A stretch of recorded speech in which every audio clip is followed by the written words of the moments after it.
Hi, professional marketer William Georgeson here from williamgeorgeson.com. And the question that I've got here for you today is how to build my brand on social media, even if I am new in this industry.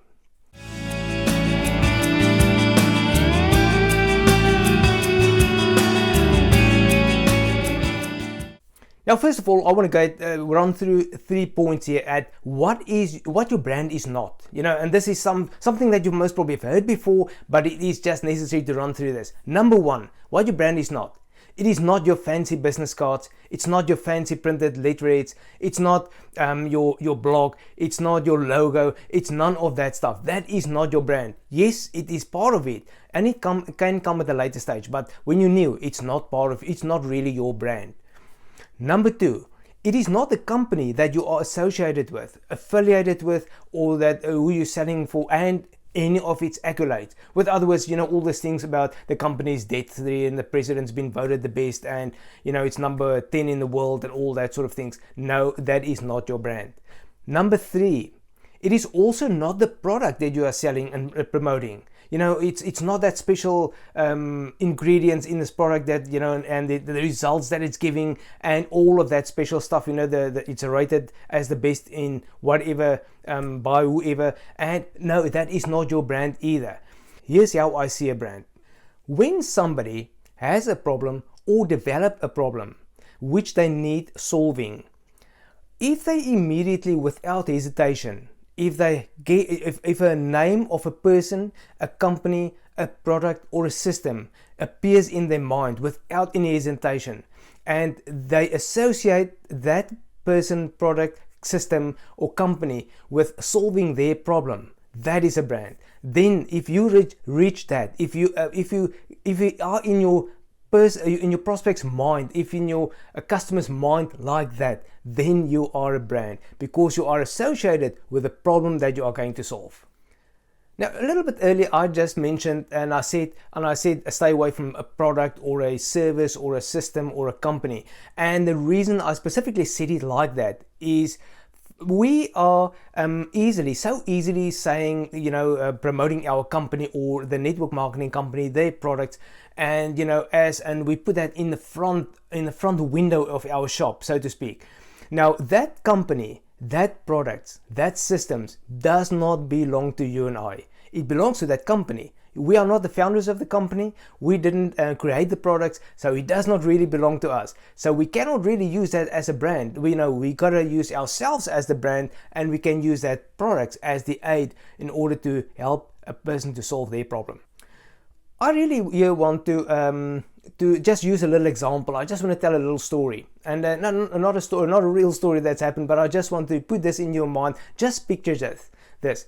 On Saturday night, a group of friends are, huddling around the campfire or around the barbecue, and they're just chatting away, enjoying each other's company. And one of the people in the group says, I've got such a problem with this last 10-15 pounds. Doesn't matter what I do, I'm either on a weight loss plateau or I just can't lose it. I might even pick up a little bit of weight, but I just can't seem to lose this last bit of fat. Somebody else in the group without hesitation says, hey, I know about John. He's on my Facebook page, and I'll tell you what, I've checked this guy out, and he's helped so many people.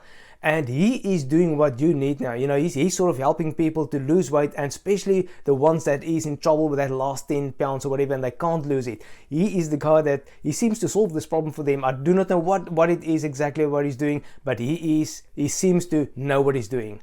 And once you are, let's just say the person who answered just mentioned John, and he or she mentioned what John is doing and the problem that John is solving. They didn't mention a product or a system or whatever. Yes, there can be questions. What product is he using? What system is he using? What is he promoting?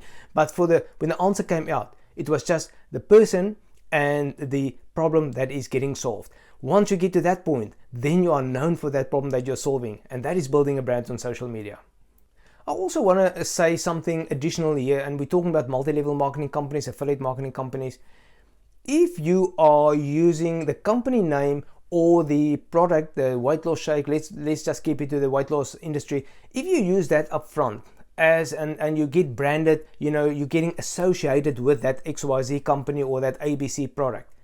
Let us say that company goes out of business, or they decide to change their structure and they become a direct seller and they're not using the MLM structure anymore. Or even if you decide to leave the company, then you have a problem, because the people that you brought to the company or to the product, the ones that became your customers or signed on, they signed on and you had the product or the company in the forefront. That was in your shop window, so to speak. And when you leave, then they might stay. And if the company goes out of business, they're sort of lost. And it is because what's going to happen then? They're not going to see you as the person who is taking them through, to the next product, because they know that you don't know the next product. You are relying and hinging on that product, and you were hinging on this MLM company or this affiliate marketing company, and they would not necessarily go with you.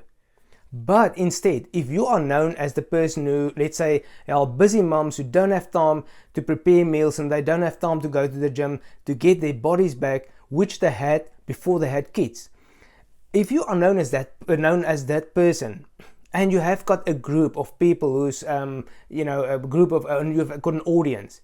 Let's say if a company goes out of business, or you decide to go to another company, then you go back to your group and you say, I always am on the lookout for, to make it better, to be more effective. And I found this product, and I found this company. They are better priced, they're better quality product. They are gonna serve us as a group much better. And I'll tell you what, you'll find that a lot of that people will not even flinch, they will not even blink an eye, they will follow you, because you are the brand that's solving their problem for them. And it doesn't matter what product or what service it is, as long as it's safe and they can use it and they can get it, and you can be the person who they're going to go back to and say, hey, this doesn't work, or whatever, if there's a problem, and you're the gateway. So as long as you do that, then it doesn't matter what product it is, and that's how you want to be known. That's why you should not put your company or its products in your shop front, so to speak, and you should be the one, you should be the brand. Now the last point here is, how do you become that brand on social media? It is pretty easy, actually. Especially if you're new, you might think, wow, this is becoming a brand. It sounds like a huge, something big. No, it's not. First of all, become a product of your product. Immerse yourself in that system, in that product. You must know it inside out from your own experience to start off with. Number 2, study everything that you can about it, the stuff that you didn't experience or what other people has experienced, everything that you can about it. And I'm not talking about ingredients or that nitty-gritties, but you must be able to solve their problems, the stuff that they need to know to solve their problems. That's the stuff that you need to study and to know about. Number 3, you then go back to them, like in a video, in a blog post, in a Facebook post, in a YouTube video, a live video, any sort of social media engagement post and that sort of things. Go back and teach them. Give them that information back on your blog. Tell them how it works and give them tips and tricks on this product, on the system, and what it is, the way that you can help them. That is number 3 that you can do. Then also, be relatable in this process. I just want to add this in here. Be relatable, because if they can't relate to you, if you try to be, the celebrity around here, and then they might not be able to relate to you, and they will not take that information in well. Be vulnerable and relatable so that they can relate to you and actually want to listen to you, because you are on the same level as they are. You just know a little bit more. And then solve their problems. With that, solve their problems and help them to attain whatever their goal is that they want to attain. Once people know you like that, and they know that you are known to solve this specific problem for this specific person, if your name comes into their head whenever a problem like that arises, or a friend or a family member of theirs develop a problem like that, then you are the brand solving that problem. I really hope that you found value in this. If so, please feel free, subscribe to this channel so that you know when I am coming out with the next training. Click the notification bell, like the video, so that we can be more in contact, and so that you know when I come out with the next training video that will help you and will be valuable to you or somebody that you know.